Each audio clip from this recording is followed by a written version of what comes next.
Welcome to the wonderful world of wine. We are your hosts, Mark Lindsay and Kim Simone, exploring all things wine with you. You can find us on Facebook at The Wonderful World of Wine.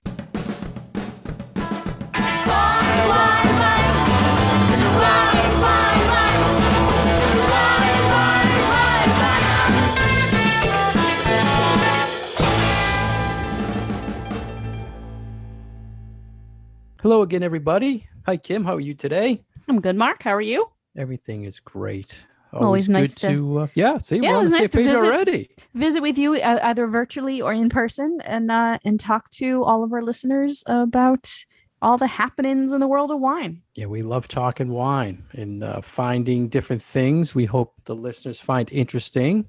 This week, we have a ton of facts, Kim. We're going to hit the listeners with about wine making facts for the U.S. and all trends going nationally and internationally in wine. A lot of numbers and a lot of statistics in this one this week. It should be fun, and I'm interested to find out, hopefully when we hit something, if you could please tell me what you thought was interesting or something you maybe didn't know. There was a few that stuck out to me that I said, I have to find out if Kim knew this or thought that was the case. But then also some other ones that I feel like we are trends that we have been following for quite a while. One of the things that occurred to me as I was reading through these articles was that, when we talk about trends and we talk about trending topics in the wine world, it's almost like we can break them down into short-term trends and long-term trends. And a lot of the topics that were touched on in these articles, I think, fall more into the long-term trend of overall wine consumption, wine production. And even with the blip of COVID, I still feel like we see, if we look over the last, say, 30 to 40 years of wine consumption, we definitely see some of these trends that we could have pointed out 10 years ago. And yes, we are still continuing along a trajectory that maybe we noticed many, many years ago. Yeah, that's a good place to start. I'm glad you talked about consumption, because we had, I think, basically three articles we looked at. Winemaking Facts in the U.S., which was a Gus Clemens blog, and then what country makes the most wine and what country drinks the most wine were both decanter articles. So you talked about consumption, and by far the United States consumes more wine than any other country. And then decanter kind of went off on numbers of verifying that the U.S. drinks the most. And you mentioned during COVID, I think it was up maybe almost 1%, 0.1%. Yeah, it was like almost 1%. Yeah, and it's like 3.3 million liters is consumed by the U.S. I think what was really highlighted between these different groups of facts, where one was talking about overall consumption by a nation versus individual consumption by a person. Right, per person consumption. And so per person. Right. So, we do need to always step back and consider, like, we have a huge population in the United States. And when we look at those population numbers, we also have to remember age demographics too. Like, does a population of a country break down as generally an older population, like someplace like Japan, or a younger population, kind of like us? So all of those factors, keep in mind. Right. Good point for the listeners to understand. We, as a nation, you asked for my opinions and you're getting them. Yeah, no, because it is kind of confusing. We consume a lot, but per population, we're not even in the top 10 for consumption. So I don't know. Which is wild. Totally wild. But we have a huge population. So compared to smaller population nations, they drink more per person than we do because the population's lower. So we had to put that out there. So do you want to stick with talking about the consumption? Yes, let's. World consumption, they saying, is up 23.6 billion liters. Up.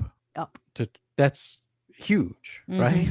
Huge amount. Top 10 countries that drink the most. France is up there. Italy, Germany, UK, Spain, China. So they're all in the top for drinking the most. Italy was the only country, they said, that had a bigger increase than all the other countries. And then you mentioned per person consumption. Now it's the top consuming nation is Portugal, 51.9 liters per person. The US wasn't even in the top It wasn't in the top 10. 15 or something. Yeah. They were pretty low. So 51.9. The next nation per person was France at 46. I mean, that's a big difference. Mhm. I could have sworn Luxembourg or something. One of those really Yeah, was or always I know I know quote unquote country that usually ends up in these surveys is the Vatican. yeah, Either right. because they use a lot of wine for mass or because priests drink a lot. I don't know. Yeah. That always gives Unless me they a chuckle. just including it in Italy, but Yeah, maybe. Switzerland was in the top 5 as well. Interesting on consumption. And on that note, I think I'm trying to figure what I just saw an interesting blog about consumption, the production versus consumption in the world, Mhm. and asking why do we produce so much wine but consume less than is made. Did you know it's like a 3 billion liter difference between consumption and what is produced? Wow, no. But then I was thinking, well, it kind of makes sense because not everything produced is on the shelves right away to be sold, to be consumed, right? And then a lot of people are buying and storing. And then there's a lot of stuff that's made that's in stores all over the world and restaurants all over there just waiting to be consumed. But the numbers were staggering difference. I think it was the Wine Gourd, who does a blog, had just recently brought this up, looking at grafting production over consumption, and it's totally off. Wow. But I mean, that's the only thing I can think is you have to, if there's a bazillion stores and restaurants, they all have stock, right? And every year they're stocking, it's in warehouses and whatever. So you can't possibly consume everything that is made every year, right? Am I looking at it the wrong way, Kim? Or no, I think that to take that into consideration when you are comparing production versus consumption. And also, we talk about this when it comes to sales. It's like, well, what are you actually tracking? So I feel like some of these surveys and some of these number things can be a little confusing because we might not necessarily have all the information about what they're actually tracking. So let's stick with more numbers so the listeners, we can geek out on some numbers here today. U.S. facts, more U.S. facts, 11,000 wineries in the U.S. And I've always looked or hoped to find a breakdown of the 11,000 percentage corporate versus family versus this and that. Because I always thought the number was there was like 9,000 independent or small wineries and all the rest were big brand, which the difference doesn't seem like it's that much between 11,000 and 9,000. So that was kind of a weird number. And I would like to see a trend. Is it going up or down every year? But they didn't give those numbers. They said there's a winery in every state, which that should be kind of a goal. Like remember the guy who visited a baseball stadium in every state? I have a colleague who is doing wines from every state. Physically going, or just trying to get tasting wines from every state. Yeah, that's an interesting thing. Any problems getting them? Do you know? A little bit. Because of shipping, probably, right? Yeah. Certain states won't ship into the state. So I think she does some traveling to try to find them.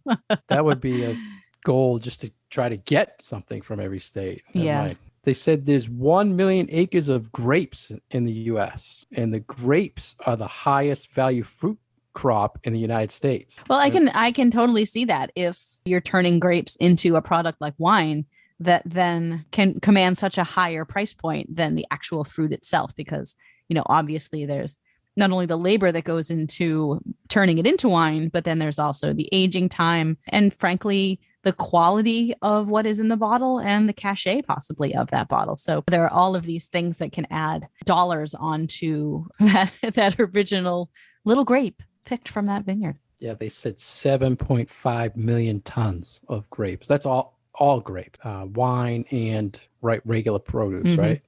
They said the U.S. produces 900 million gallons of wine a year, which is 12% of the world production. 900 million. I think it said we consumed, trying to find it here, 3.3 million liters, and we produced 900 million gallons. I don't know why they put it in gallons and why do they switch back and forth? I don't know. Yeah, That's annoying Yeah. because, and everything in the alcohol industry is metric, but then when they do talk production, they're talking gallons. So Yeah. That's unusual because I don't feel like I necessarily run into gallons a yeah, whole well, lot. It's like it's hectoliters. the tax rate is on gallons, I think, with the Oh, TTB too, taxes. Yeah, that's which true. is another pain, right? Let's see. The U.S. exports 1.5 billion a year in wine. To the EU is the number one export. Canada, Hong Kong, Yeah, I didn't remember Japan, and where it China. said the majority of our exports went. Yeah, and I'm surprised China was so far down on the list. I know. That's my immediate thought, because we always hear of this that like, oh, if you're in Italy, you're never going to be able to find a bottle of American wine. Or if you're in Bordeaux, you're not going to find a bottle of American wine. It's like everything's going to China. But, I wish they broke down the EU. that doesn't necessarily hold true when we have articles like this. I wish they broke down the EU. Who's right. the Like most. which country? Yeah. Yeah. Canada was number 2. Hong Kong, which is always up there. Japan. But China was low. I'm kind of surprised about that. Here's one I think that I was kind of shocked on, and I'm hoping you were too, Kim. Top 5 producing states in the United States. California, obviously number 1 by far. Washington was number 2. New York was number 3. Oregon, number 4.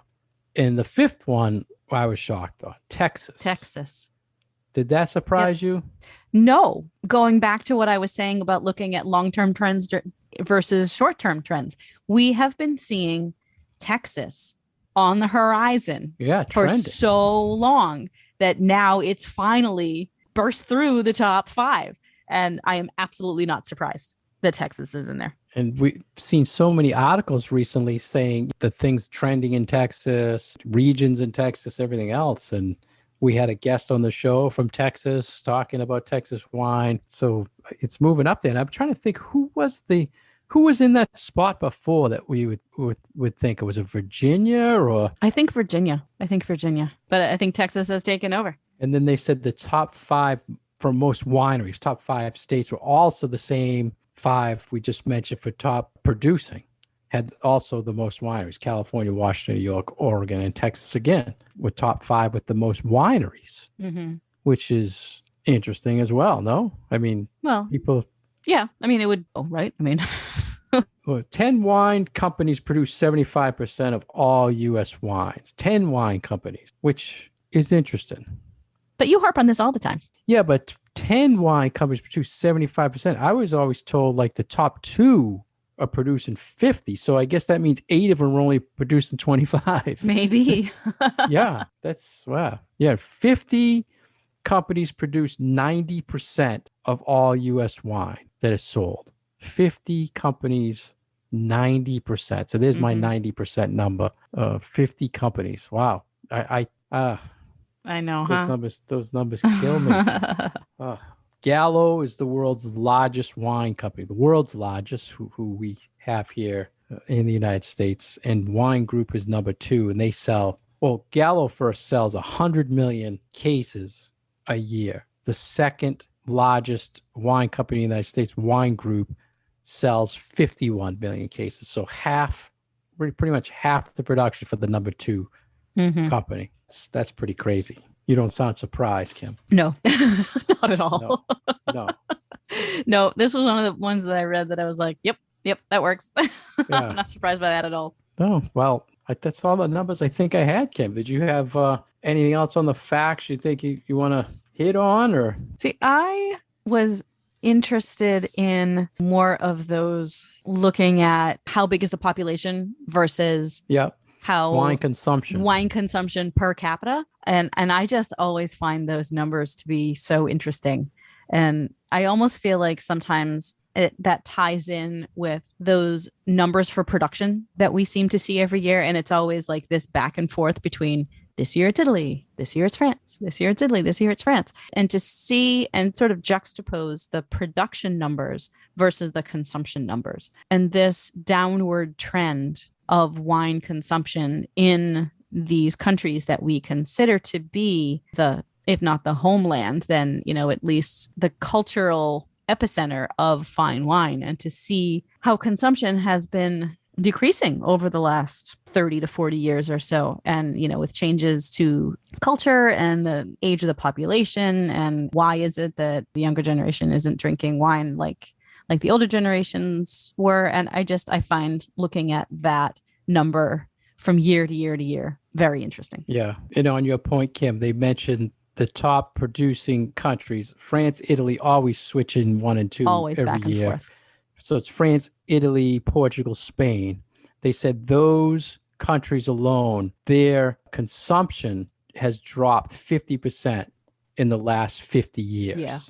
And then they mentioned Italy sticking out. They said in 1970, Italy consumed 100 liters per person. Now they consume 46 liters per person, which gets back to your thing. The population obviously has increased, right? So doesn't that affect drop in the number? Are we still talking per capita though?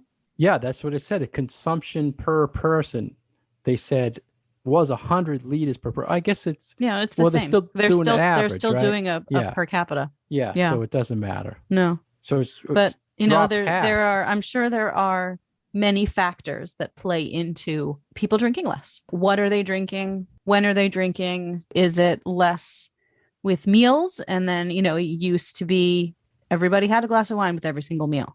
And now maybe it's not. And so if you used to have a glass of wine with lunch and dinner, and now the current cultural acceptable way of doing it is you don't have a glass of wine with lunch, there's your 50%, right there. Yeah. So I'm always very curious to see what people think about why. Why. What is it? Where do they go to? Yeah. Do they just stop and different people have different opinions. And I'm sure there's a lot of data out there pointing to reasons, whether it's maybe people were drinking 5 glasses of wine a day of some not very great, but probably lower alcohol, maybe what they made themselves kind of wine. And now they're drinking half that, but it's better wine. It's more expensive. Who knows? Yeah. It's interesting stuff though. Mm-hmm.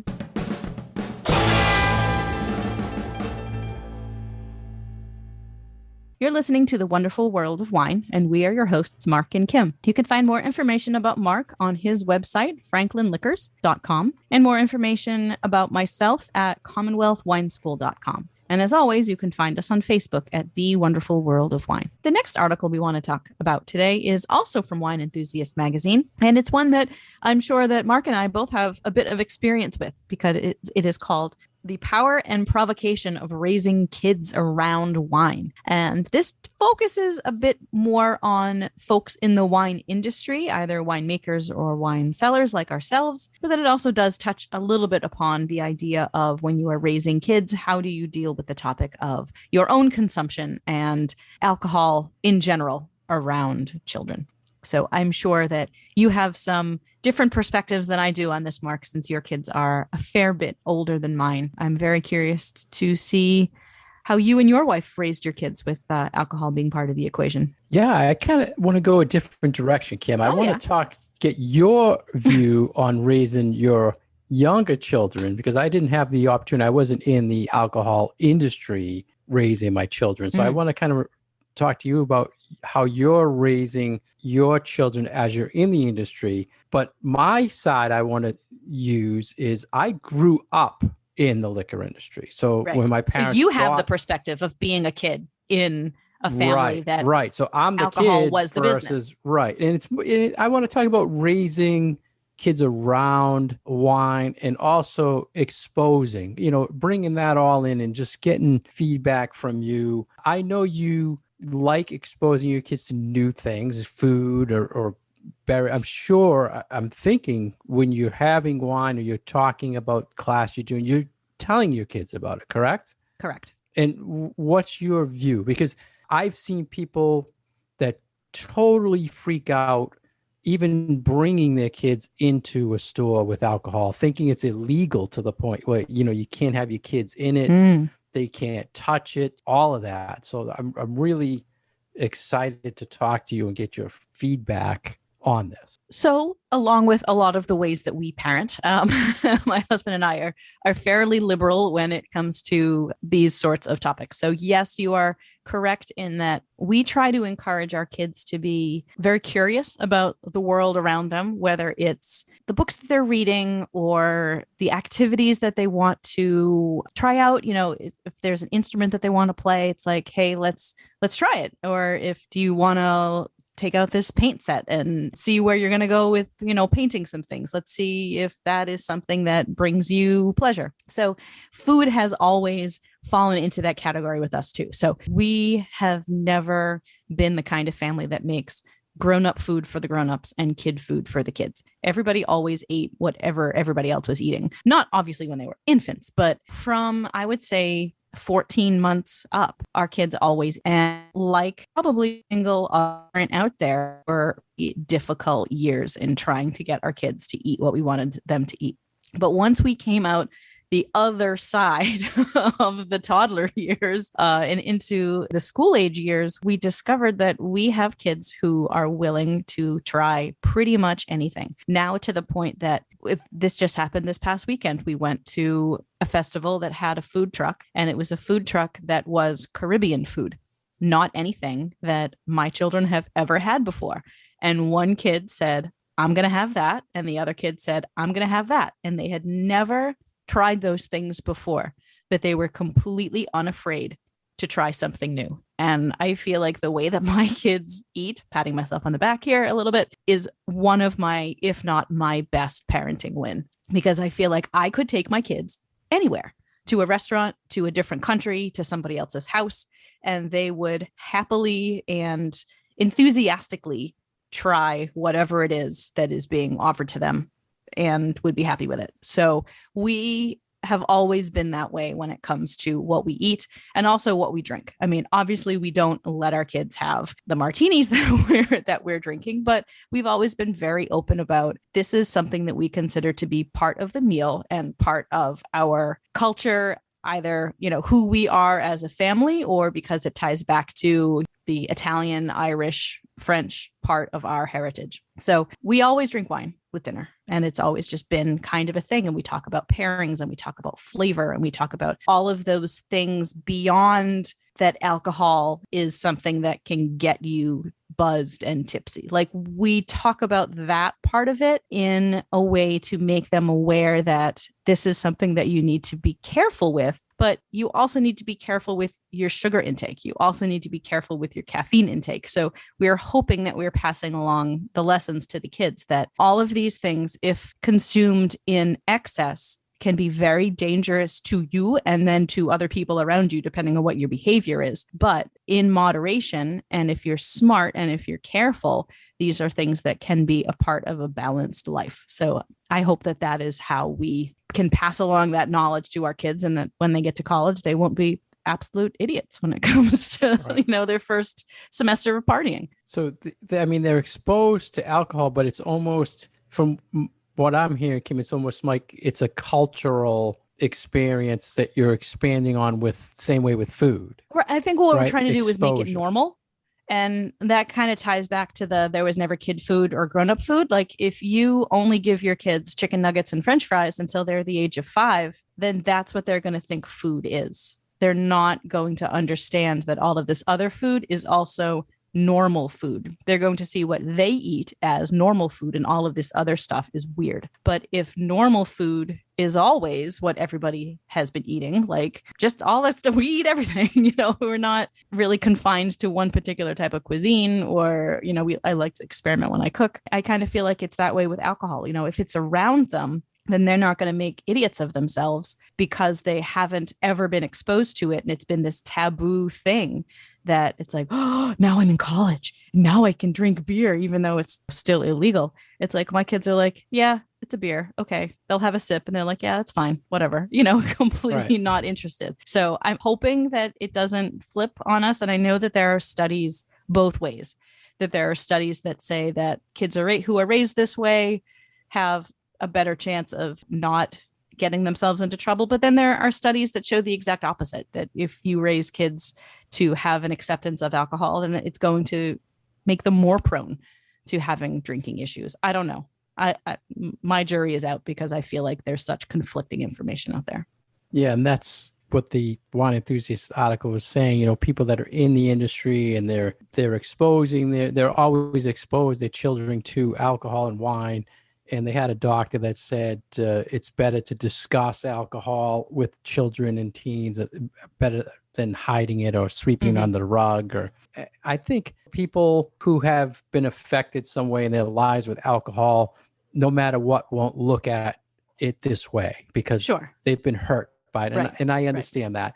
But I also feel the way you're doing it, the way I was brought up around it, it was more of learning to respect it. Yeah. And I think if you respect it and are exposed to it at a younger age, I think you can then respect it as you get older and understand it, the harms and the benefits with food and stuff like that. Because in the EU, they treat wine as food. And I think that is the same way they raise their kids that way, to respect it as food and part of culture. And you can see, I think it's a better, I shouldn't say it's a better situation, but they're exposed and they can control it, I would say, better. I find it interesting. I think everyone knows you're a great mom, and people in the industry have to deal with it the way when my parents first got in the liquor business, I was so young, they had to take me to the business because I couldn't stay by myself. And I saw a lot of things. And I think seeing how it affected people, how people reacted to it, made me a better person to respect alcohol, and also gave me the drive to want to learn about wine and understand it more. So I would think the same with your kids. They're probably asking you questions about the wines, right? And the classes you do, right? Yep. I've got one kid who already wants to be a bartender. So see? So, I mean, they see what you're doing. They know you have passion for wine. I think also my kids associate it with food.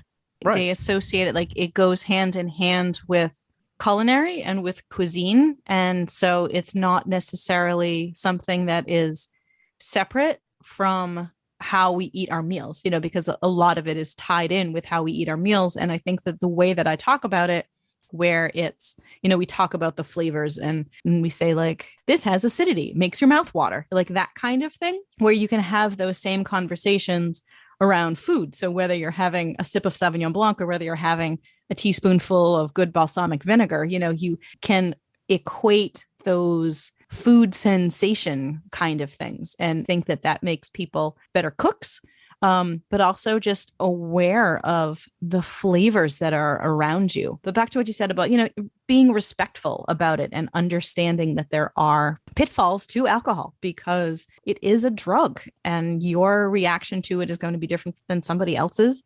And, just be aware that it is a substance that needs respect, and you need to know that it is something that can get you into trouble. And I think that's why we try to tell cautionary tale stories, sometimes about what we or friends did as younger people. And I don't know if the kids are going to listen to that because, they have to make their own decisions and choices and live their own lives. But I think knowing that it's something that is not taboo, hopefully will lead them to make decisions that aren't based around, I want to do something because my parents forbid me from doing it. What about this, Kim? When you're shopping, do your kids say things about the alcohol they see? Do they say, Mom, you like that wine? Or are they at that point that they're noticing? I'm getting back to my rant on exposure. Do you think if kids are brought up like yours, where they're around wine, or you're showing them and teaching them this is wine and this is that when they see it, they respect it more? Or if a kid is sheltered from it, when they see it, they want to explore it more, so they shouldn't be exposed? You know what I'm saying? I'm trying to figure out. I always go off on thing about, I think there's too much of it being exposed in there's stores. Too much exposure. Yeah, there are too many places selling it. People should be afraid to go into liquor stores or wine stores, but in stores that sell other things, is it bad exposure for kids who are not being brought up exposed to it versus a child who is around it? Well, what about all those kids? Because I'm sure that there are those kids out there who aren't allowed to eat any snack foods. Right. I mean, are Exactly. they They allowed can't to go in a walk candy down? store. They Yeah, you can't go can't go in. into a candy store. You can't Right. walk down the chip aisle Right. because it's Yeah. just Good like point.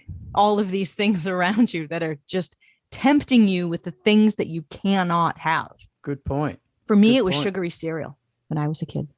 I Yeah. could only have sugary cereal in those tiny little snack packs when we went on vacation. And I remember thinking one of the first things I'm going to do when I'm an adult and I get out of the house is I'm going to buy myself a box of cereal or a big box of cookies. Like, Right. so for me, Right. apparently it was sugar. Yeah. Not Yeah. that my parents ever, kept me from eating particular things, but I don't know. I think that there is that feeling of when there are things that you have been brought up to believe are off limits. You can't have this. People want it, Right.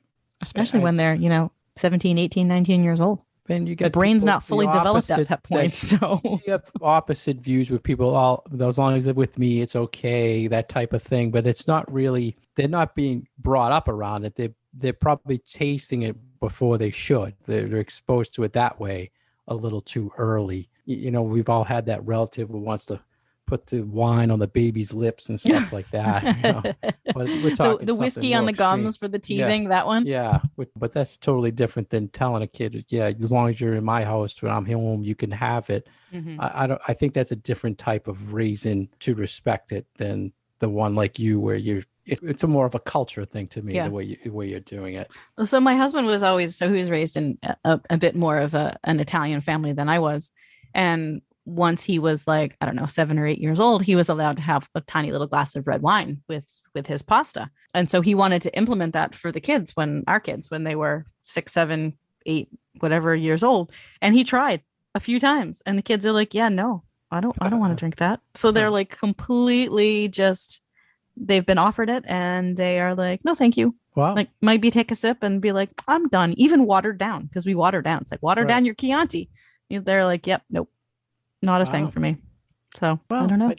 When I saw this, I was like, this is interesting. I gotta ask Kim. I'm gonna pick my brain, huh? Yeah. Well, we're around it, and our kids are around it. And I think my kids are obviously older, but we were involved in the business, so they knew of the business. And I think they are respecting even at their ages, they're older adults, but I feel they respect alcohol because of how I was raised around it. Yeah. And I didn't really push it or give lectures on it. It was just, to me, it was a natural being in a family business. And that's how they learned the culture of drinking. I wish they drank more wine at the age.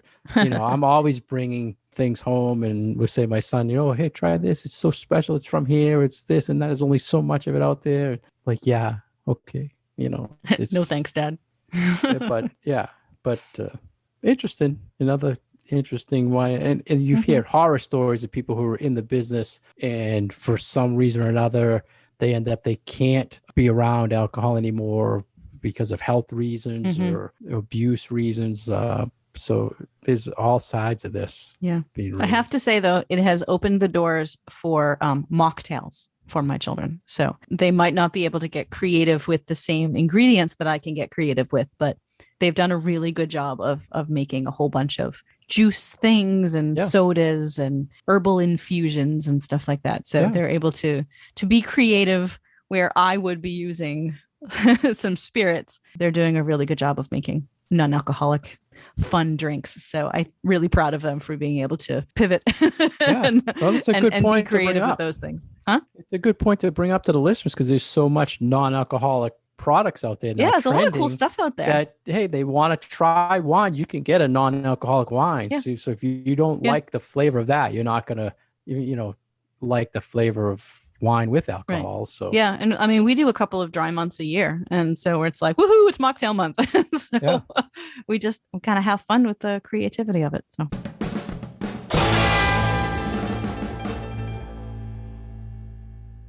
thank you for joining us today on The Wonderful World of Wine. We've been your hosts, Mark Lindsay and Kim Simone, exploring all things wine with you.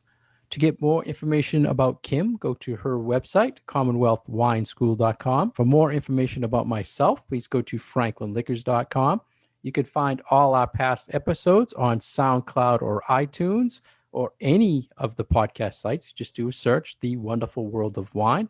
If you have any questions or comments, please find us on our Facebook page, The Wonderful World of Wine, and we might even air the question on the show.